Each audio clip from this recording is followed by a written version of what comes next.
Margaret felt it first at 3:17 in the morning.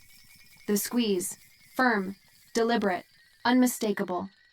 Her breath caught in her throat as she stared down at the pale hand wrapped around her fingers. Room 447. Patient Howard Chen. Coma. 14 days. No brain activity beyond the baseline hum that kept his body functioning. Yet his hand had just squeezed hers with the grip of someone fully awake and desperate to communicate something. She should have pulled away. She should have called Dr. Morrison immediately. Instead, Margaret stood frozen beside the bed, her nursing cart forgotten in the hallway, feeling the slow release of pressure as Howard's fingers relaxed back into their usual lifeless state. The monitor beside his bed continued its steady rhythm, heartbeat normal, blood pressure stable, brain activity flat. Everything exactly as it had been for 2 weeks straight. Margaret had worked the night shift at St. Catherine's Hospital for 11 years. She had seen patients recover from impossible odds. She had watched families say goodbye to loved ones who never woke up. She had learned to separate hope from reality, miracle from coincidence. But this was different. This felt like a message from somewhere beyond the medical charts and protocols that governed her world. Howard Chen had arrived on October 4th after a severe car accident on the interstate. Head trauma, multiple fractures. The surgical team had done everything possible, but the swelling in his brain had pushed him into a deep coma. His wife Sarah visited every day from 2 to 4 in the afternoon, reading to him from his favorite mystery novels, playing recordings of their daughter Emma's violin recitals, begging him to come back to them. Margaret had watched Sarah's hope fade with each passing day, each unchanged reading on the monitor, each conversation with Dr. Morrison that ended with the same gentle suggestion to consider their options. Tonight, Sarah wasn't here. Tonight, the hospital corridors were silent except for the distant hum of the ventilation system and the soft beeping of machines keeping watch over sleeping patients. Margaret had come into room 447 only to check Howard's vitals, to adjust his IV line, to perform the routine tasks that filled her 12-hour shifts with purpose and motion. She hadn't expected contact. She hadn't expected to feel anything except the cool, sterile air of the intensive care unit. But now she stood beside his bed, her hand still extended where his had held it moments before, wondering if she had imagined the entire thing. Exhaustion played tricks on the mind during night shifts. The brain filled silence with phantom sounds, created patterns in darkness, transformed ordinary moments into extraordinary ones. Maybe she had squeezed her own hand without realizing it. Maybe muscle memory had betrayed her into feeling something that never happened, except she knew the difference. After 11 years of holding hands of the dying, the recovering, the frightened, the grateful, Margaret knew exactly how a conscious squeeze felt compared to an involuntary muscle spasm. This had been intentional. This had been communication. This had been Howard Chen reaching across whatever dark space separated his broken body from his trapped consciousness to tell her something. The question that made her stomach turn cold was simple. What was he trying to say? And why had he chosen this moment, this night, this particular nurse to deliver his message? Margaret glanced at the window where October rain streaked down the glass in silver trails. Outside, the city slept. Inside room 447, something had just awakened that medical science couldn't explain. She needed to document this. She needed to tell someone. But who would believe her? And more importantly, what if believing her put Howard Chen in danger from those who preferred their patients to remain silent? Stay with me. Because what happened next would make Margaret question everything she thought she knew about consciousness, death, and the thin membrane separating them. Margaret returned to room 447 6 times during the remainder of her shift.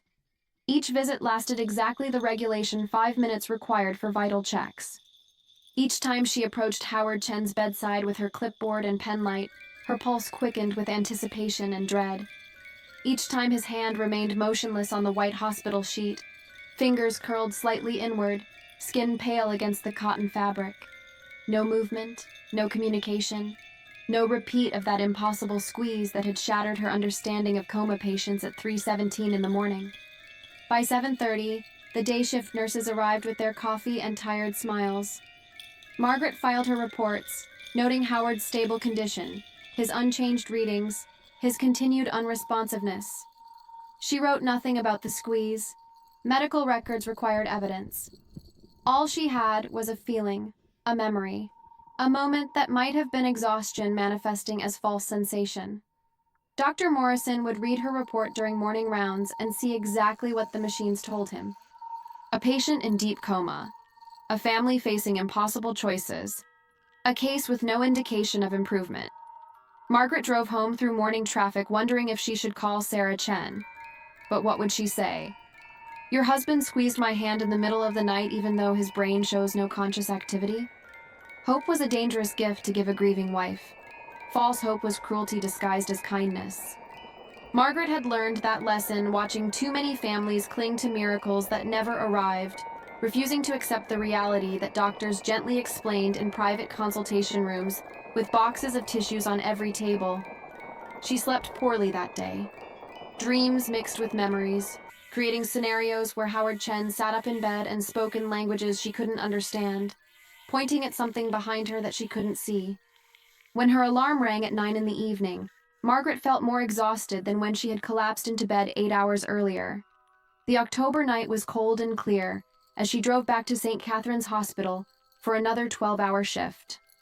Room 447 was dark when she arrived, except for the glow of monitors casting blue shadows across Howard's motionless form. Sarah had been there earlier. Margaret could smell the faint trace of lavender perfume, could see the fresh flowers on the windowsill, could spot the new mystery novel lying open on the bedside table. Sarah always left books open at the place where she stopped reading, as if Howard might somehow continue the story in her absence. The night progressed with its usual rhythm: medication rounds, chart updates, emergency calls to other floors where patients needed immediate attention. Margaret moved through her duties with practiced efficiency, but part of her awareness remained anchored to room 447, waiting for something she couldn't name. Other nurses noticed her distraction. Rachel from pediatrics asked if she was feeling all right. Tom from emergency suggested she take a break. Margaret assured them both that she was fine, just tired. Nothing unusual for someone 11 years into night shift rotation. At 2:45 in the morning, Margaret stood outside room 447 with her hand on the door handle. She had no scheduled reason to enter. Howard's next check wasn't due until 3:15, but something pulled her forward. Some instinct developed through thousands of nights walking these corridors. Some sixth sense that experienced nurses developed for detecting changes before machines registered them. She pushed open the door. The room felt different, colder. The air carried a weight that hadn't been there during her last visit. Howard lay exactly as before, but something about his stillness seemed purposeful now rather than passive. Margaret approached the bed slowly, her footsteps silent on the linoleum floor. She checked the monitors out of habit. Everything normal, everything stable, everything exactly as medical science predicted for a patient in his condition. Then she saw his eyes, still closed, but beneath the lids, rapid movement. Not the random flutter of dream sleep. Something faster, more urgent, more deliberate, like someone trapped behind a locked door, pounding to get out. Margaret had seen REM sleep in coma patients before. This wasn't that.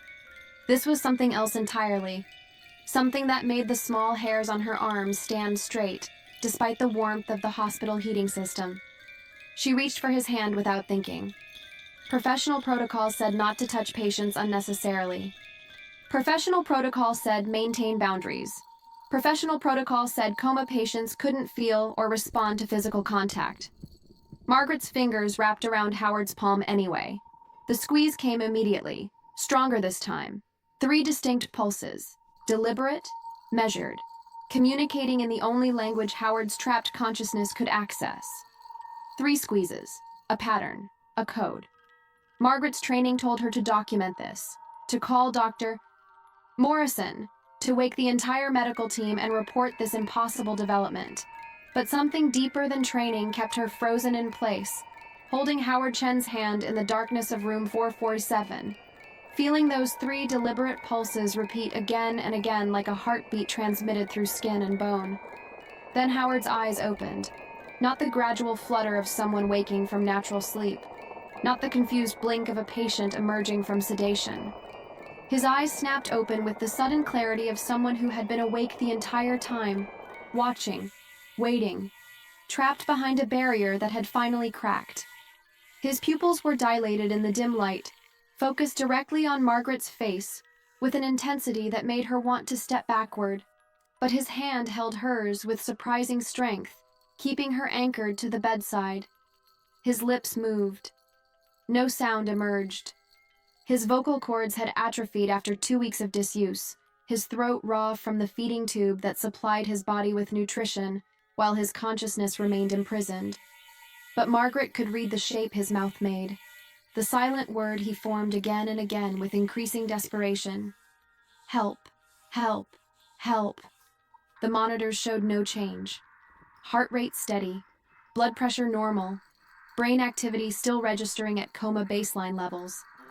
According to every medical instrument in the room, Howard Chen remained deeply unconscious, unaware, unreachable.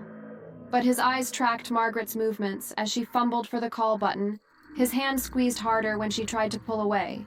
His mouth continued forming that single terrified word that no machine could detect. Margaret pressed the emergency call button. Footsteps thundered down the corridor within seconds. Rachel burst through the door first, followed by Tom, then Dr. Morrison, who had been reviewing charts in his office. They surrounded the bed with professional urgency, checking readings, examining Howard's vitals, shining lights in his eyes. Margaret stepped back, her hand suddenly cold where Howard had released it when the others arrived. Dr. Morrison leaned close to Howard's face. He called his name 3 times. He asked him to squeeze his hand if he could hear. He performed every standard consciousness test with methodical precision. Howard's eyes remained open, staring at the ceiling now, pupils responding normally to the pen light, but showing no other signs of awareness. No hand squeeze for Dr. Morrison, no attempted words, no indication that moments earlier he had been desperately trying to communicate with the night nurse who now stood pressed against the wall, watching her colleagues dismiss what she had witnessed. After 15 minutes of examination, Dr. Morrison straightened and shook his head. Involuntary eye-opening can occur in deep coma patients. Sometimes the autonomic nervous system fires random signals that create the appearance of consciousness without actual awareness. The medical term was coma vigil, a cruel trick of biology that gave false hope to families and inexperienced staff. He made a note in Howard's chart, adjusted the sedation slightly, and assured everyone that this was a documented phenomenon, nothing to be alarmed about, certainly not evidence of emerging consciousness. The room emptied. Margaret remained. Howard's eyes had closed again during the examination, but she could still see the rapid movement beneath his lids. She could still feel the phantom pressure of his desperate grip on her hand. She knew what she had experienced. She knew the difference between involuntary muscle spasm and purposeful communication. But doubt crept in despite her certainty. 11 years of night shifts. How many times had exhaustion played tricks on her perception? How many times had she seen patterns and randomness because human brains were designed to find meaning in chaos? Margaret approached the bed one final time before leaving for her morning rounds on other floors. She didn't touch Howard's hand. She simply stood close enough to whisper without being overheard by the security camera mounted in the corner. "If you can hear me, I believe you. I don't know what's happening or why the machines can't detect you, but I believe you're in there. You're not alone." Howard's hand moved, not a squeeze this time. His fingers extended slowly, trembling with effort, pointing toward the window where dawn was beginning to break over the city. Margaret followed his gesture. The flowers Sarah had brought yesterday sat on the windowsill in a clear vase, white lilies, the kind people brought to funerals, the kind that symbolized death and mourning. Margaret's blood turned cold as she realized what Howard was trying to tell her. He wasn't asking for help waking up. He was warning her about something far worse, something that was coming, something that the machines couldn't measure and the doctors couldn't prevent, something that would make everyone wish he had never opened his eyes at all. Margaret didn't leave room 447 that morning. She called in sick for the first time in 3 years, telling the charge nurse she had caught something during her shift and needed to go home immediately. Instead, She locked herself in the staff bathroom on the 4th floor and searched hospital records on her phone with hands that wouldn't stop shaking. Howard Chen, accident victim. October 4th, interstate collision. But the official report felt incomplete, sanitized, like someone had removed pages from a story and hoped no one would notice the gaps. She dug deeper. Local news archives, police reports, insurance claims. The accident had occurred at 11:43 at night on a clear stretch of highway with no other vehicles involved. Howard's car had crossed 3 lanes and struck a concrete barrier at 70 miles per hour. No skid marks, no evidence of mechanical failure. No explanation for why an experienced driver on a familiar route would suddenly veer off course. The investigating officer had noted in his report that Howard's eyes were open when paramedics arrived. Open and staring, like he had seen something on that empty highway that made him forget he was driving.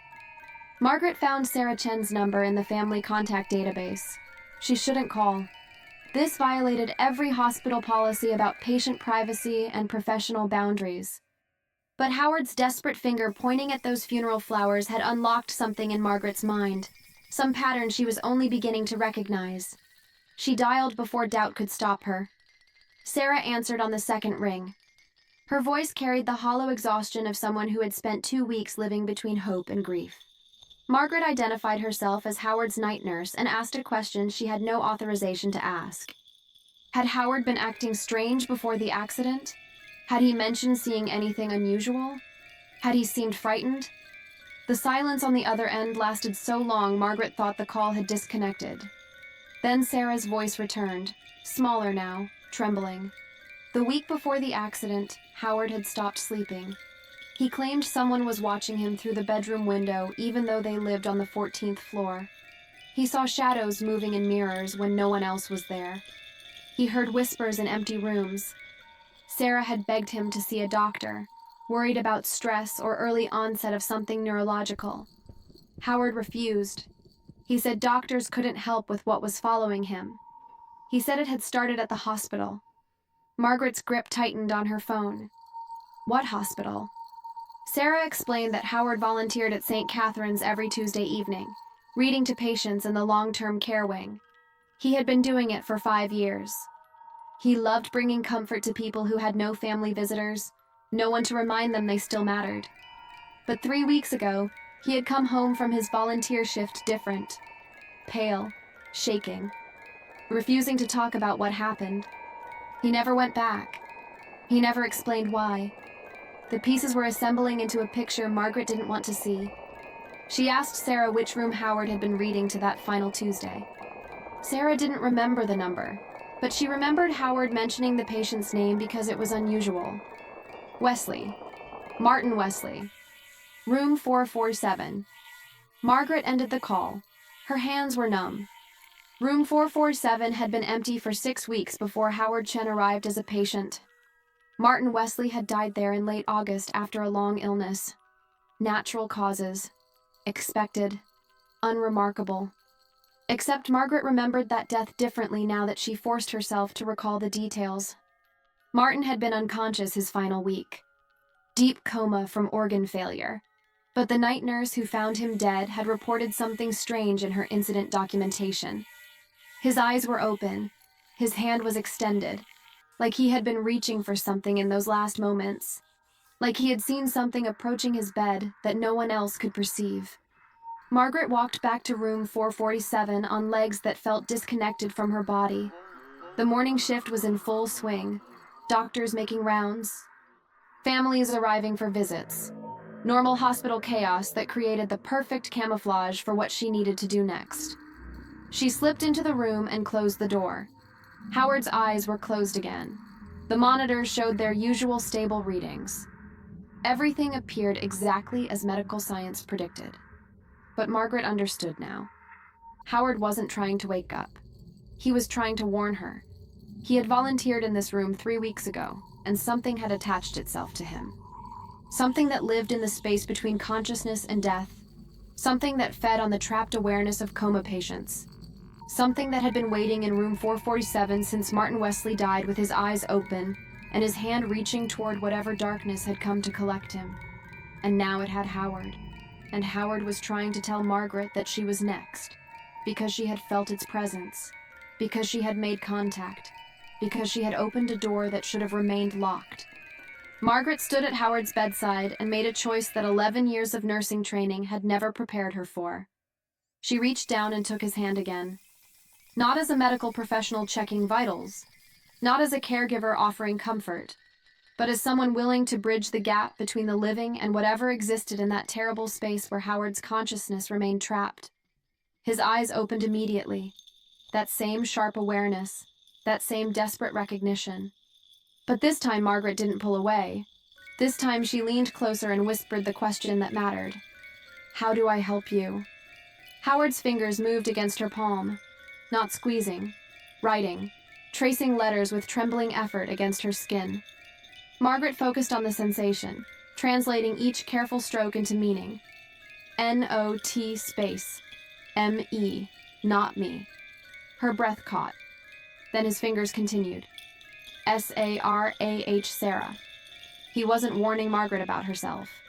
He was warning her about his wife, about what would happen if Sarah kept coming to this room every afternoon, holding his hand, reading him stories, pouring her love and hope into the void where something else was listening.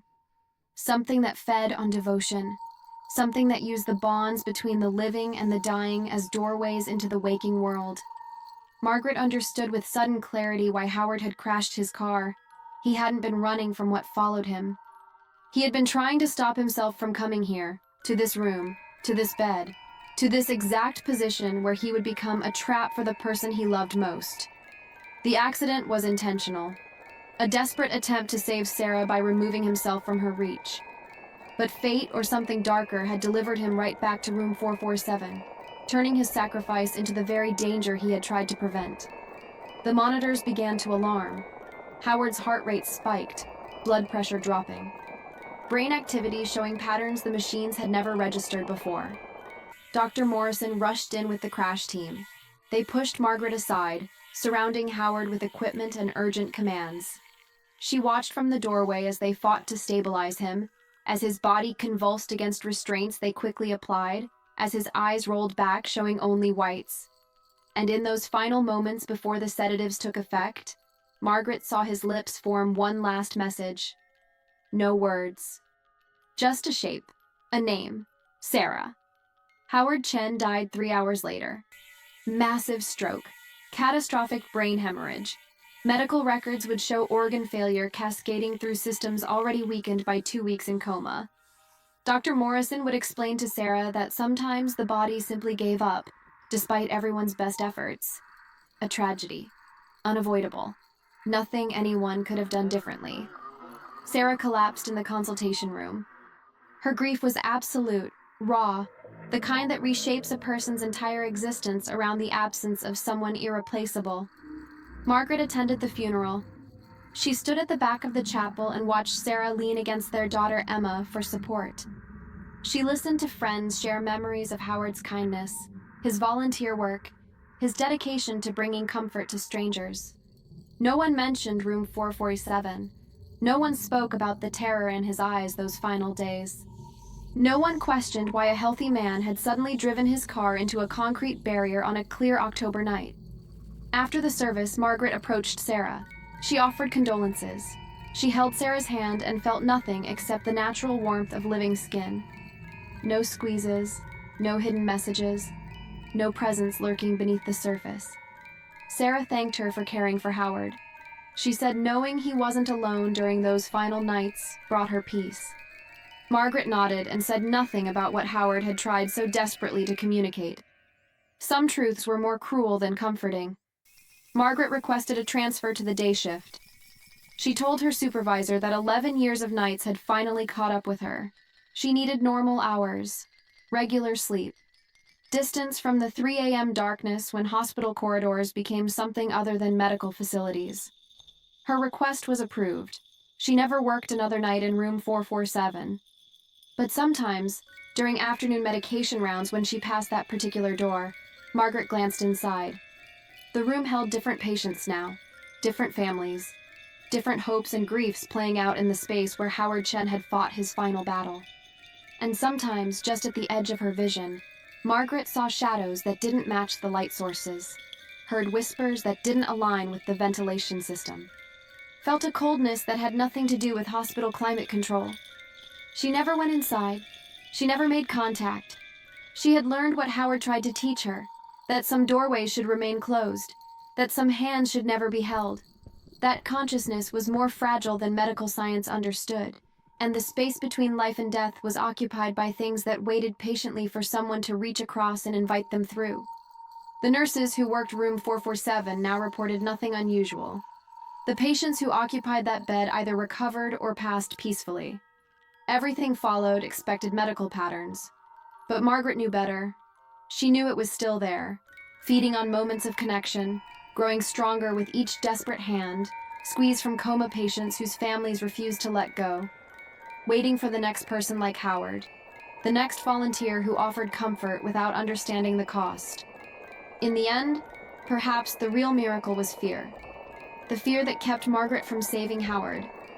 The fear that protected Sarah by letting her husband die believing his sacrifice had worked. The fear that taught Margaret the most important lesson of her career.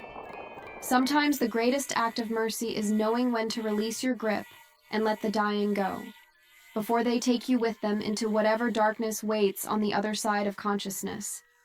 Before love becomes the weapon that destroys everything it was meant to protect.